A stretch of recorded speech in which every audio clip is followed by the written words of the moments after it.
This is Kerri Wachter reporting for Global Medical News from the American Academy of Dermatology's annual Summer Academy in Boston. Joining me is Dr. Stuart Goldsmith, a practicing dermatologist in Albany, Georgia.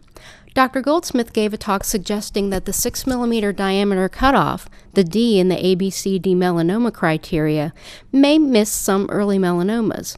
Lesion darkness, however, appears to be worthy of further consideration as a criteria. Would you discuss your ideas about the fact that diameter might not be the best criteria for melanoma and that darkness makes a better criteria? What other specialties are doing in surveillance and for other cancers is looking intensively for earlier and smaller lesions, such as for gastroenterology is emphasizing colonoscopy more to look for earlier, smaller precursor lesions.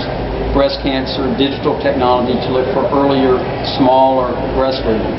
Dermatology simply is not on the same page as other specialties in terms of cancer surveillance by the very existence of a diameter criteria.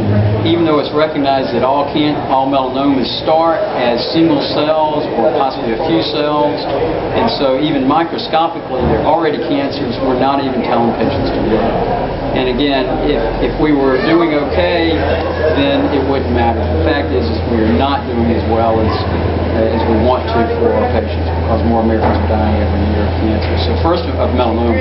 So first of all, we want to tell patients to look and tell practitioners to look. And secondly, we want to tell them what to look for. And the single criterion that seems to have the most impact to recognize the smallest melanomas is the criterion of darkness.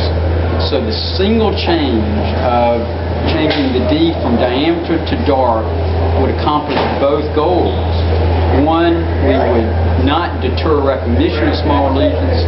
Two, we would tell patients and educate patients and the public about how to recognize the smallest lesions, because you don't find what you don't look for.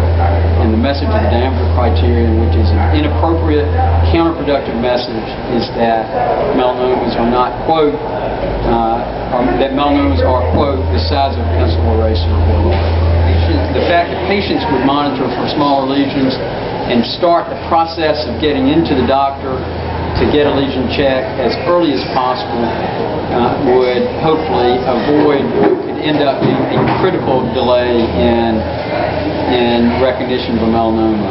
Over 8,000 Americans die every year of melanoma, most from cutaneous lesions on the skin that could have been removed when smaller than 6 millimeters in time to save the patient's life. So you don't want to do anything that delays recognition of melanomas. This is Kerri Wachter reporting for Global Medical News.